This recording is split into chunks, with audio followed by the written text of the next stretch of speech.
السلام علیکم ورحمۃ اللہ وبرکاتہ۔ ارتداد کے فتنے کا موضوع چل رہا ہے اور اس کا پہلا حصہ ہم نے آپ کے سامنے پیش کیا ہے، اس کے عناصر کیا کیا تھے ان کو ہم نے بیان کیا۔ اب دوسرا حصہ پیش خدمت ہے۔ شروعات میں ایک آیت ہے، وَكَذَلِكَ جَعَلْنَا لِكُلِّ نَبِيٍّ عَدُوًّا شَيَاطِينَ الْإِنسِ وَالْجِنِّ يُوحِي بَعْضُهُمْ إِلَى بَعْضٍ زُخْرُفَ الْقَوْلِ غُرُورًا۔ یہ زخرف القول جو ہے، باتوں کو مزین کر کے پیش کرنا، یہ آج کل آپ اندازہ لگا سکتے ہیں کہ ہر تحریک جب اٹھتی ہے تو بہت ہی مزین نعرے دیے جاتے ہیں، انسانیت یعنی ہیومینٹی، ہیومن رائٹس، لڑکیوں کے حقوق، عورتوں کے حقوق اور برابری، مساوات، ایکوالٹی، لبرٹی، آزادی، یہ سارے جو نعرے ہیں زخرف القول سے ہے تعلق ان کا، اور اس لیے تاکہ شریعت سے لوگوں کو پھیر سکے اور اپنے جال میں پھانس سکے۔ تو یہ آیت بہت ہی اہم ہے اس دور کے شیطانی چالوں کو سمجھنے کے لیے۔ اسی طرح حدیث ہے صحیح مسلم کی، حدیث نمبر 118 ہے، بادروا بالاعمال فتنا كقطع اللیل المظلم یصبح الرجل مؤمنا ویمسی کافرا او یمسی مؤمنا ویصبح کافرا یبیع دینہ بعرض من الدنیا۔ تو خطبہ کے شروع میں آپ ان دو دلائل کو پیش کر سکتے ہیں۔ ہم نے پہلے حصے میں ارتداد کی مختصر سی تاریخ اور اس کی سنگینی کا ذکر کیا تھا۔ آج کے حصے میں، دوسرے حصے میں ہم اس کے اسباب پر بات کریں گے انشاءاللہ۔ اس کے اسباب بنیادی طور پر 3 ہیں: شبہات، شہوات اور جہالت۔ تو پہلے شبہات کو لیتے ہیں۔ شبہات میں پہلے نمبر پر ہم نے جس کو لیا ہے وہ لبرلزم ہے۔ یہ بہت ہی خطرناک ہے۔ لبرلزم کی 4 بنیادیں ہیں۔ نمبر 1 ہر چیز کی مادی تفسیر، نمبر 2 مطلق حریت، مطلق آزادی، نمبر 3 مطلق مساوات یعنی ایکوالٹی، اور نمبر 4 انانیت، انڈیویجوالٹی، یا جس کو سیلفشنیس کہہ سکتے ہیں۔ تو اس میں ہر ایک کی پھر آپ کو تفصیل بیان کرنی ہے تاکہ لوگ سمجھ سکیں، اور تفصیل بیان کرنے کے ساتھ ساتھ کتاب و سنت کے نصوص کے ذریعے سے ان کے اس نظریے کا رد بھی کرنا ہے۔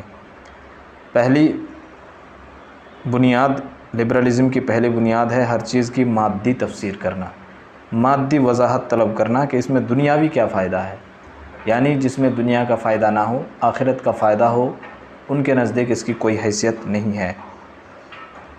تو ہر حکم شریعت نے کوئی بھی حکم دیا ہے اس پر جو ہے مادی تفسیر یہ طلب کرتے نظر آئیں گے، اور افسوس کی بات ہے کہ ہمارے نوجوان اس میں بری طرح سے پھنسے ہوئے ہیں، اور وہ لوگ بھی چاہتے ہیں کہ نماز کا کوئی طبی فائدہ، میڈیکل فائدہ بتایا جائے، یا روزے کا کوئی فائدہ بتایا جائے، تب جو ہے ہم کو عمل کرنے میں مزہ آئے گا۔ تو یہ اسی لبرلزم کا نتیجہ ہے۔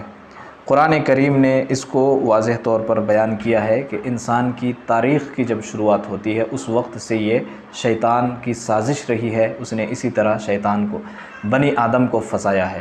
جیسے آدم علیہ السلام کو کس طرح بہکایا تھا؟ مادی تفسیر کر کے بہکایا تھا۔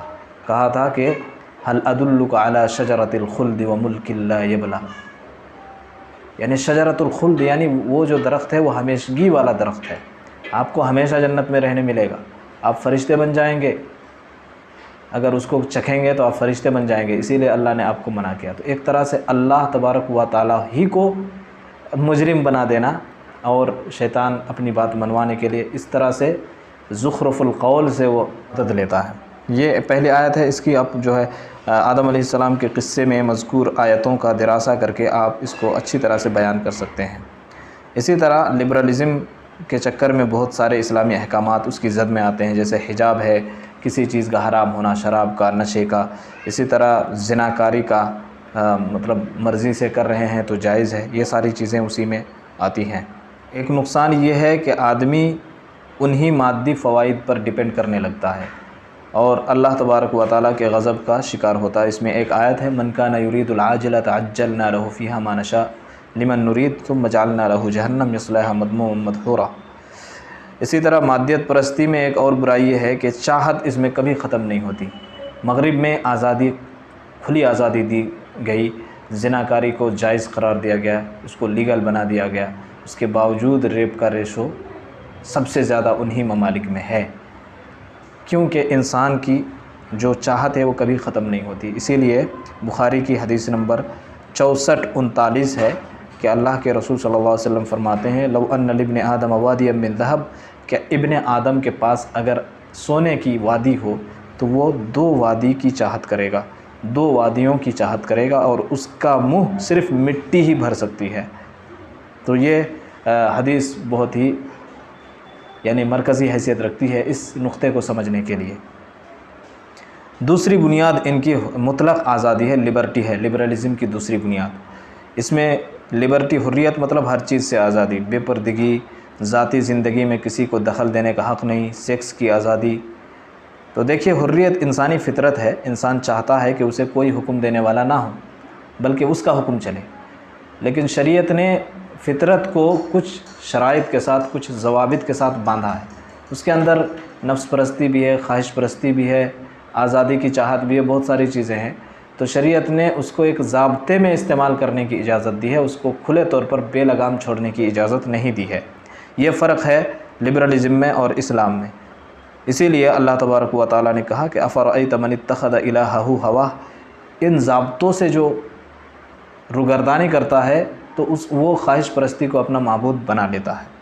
اسی طرح آخر ان لوگوں کو اتھارٹی کس نے دی ہے کہ یہ اصول طے کریں اور ان اصولوں کی ہر کوئی پیروی کرے؟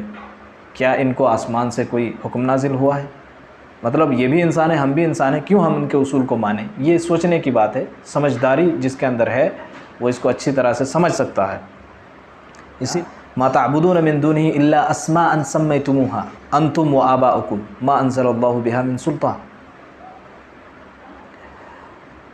اور اسی میں ہے دین، جس کی مرضی جو مذہب اختیار کرے، کسی کو دخل دینے کا حق نہیں۔ حالانکہ کوئی کسی چیز کو چوز کرتا ہے، منتخب کرتا ہے، تو اس کا مطلب یہ نہیں کہ وہ حق ہے۔ تو یہاں تو ایک دم کھلے طور پر اعلان کیا جا رہا ہے کہ خواہش پرستی ہی اصل دلیل ہے، چاہے حق ہو یا باطل ہو، اس سے کوئی لینا دینا نہیں۔ لبرلزم کی تیسری بنیاد ہے ایکویلٹی، مساوات۔ اس میں یہ بتایا جاتا ہماری لڑکیوں کو جو ارتداد کی شکار ہو رہی ہیں کہ شادی کے لیے کسی دھرم ذات کا بھید نہیں ہے، اسلام میں مساوات ہے۔ لیکن کیسی مساوات ہے کہ اسلام میں یا ایھا الناس انا خلقناکم من ذکر و انثی، سارے لوگ آدم کی اولاد ہیں، کچھ مرد ہیں کچھ عورتیں ہیں، اور انسانیت کے اعتبار سے سبھی لوگ برابر ہیں۔ زبان کے اعتبار سے کوئی کسی سے افضل نہیں، رنگ کے اعتبار سے کوئی کسی سے افضل نہیں، علاقے کے اعتبار سے کوئی کسی سے افضل نہیں۔ یہ ہے برابری۔ اور اس کے علاوہ ایسا نہیں کہ صحیح اور غلط دونوں برابر ہیں، کوئی اچھا کام کر رہا ہے، کوئی برا کام کر رہا ہے، جرم کر رہا ہے، دونوں برابر ہیں۔ یہ کیسے ممکن ہے؟ افنجعل المسلمین کالمجرمین ما لکم کیف تحکمون۔ کچھ مساوات تو ظلم بھی ہوتی ہے، اور بھی آگے چل کے ہم بیان کریں گے جب فیمنزم کی بات آئے گی تب۔ ابھی اتنی مثالیں کافی ہے۔ اسی طرح انڈیویجوالٹی، یہ لبرلزم کی چوتھی بنیاد ہے یہ، اور اس میں جماعت کا سرے سے انکار ہوتا ہے، علماء کا انکار ہوتا ہے۔ سیلف اسٹڈی سے ہم جو سیکھیں گے وہی ہے، اور سارے لوگوں کو سازشی بنا دینا کہ علماء سازش کے ساتھ جو ہے شریعت کو پیش کرتے ہیں منمانی طریقے سے۔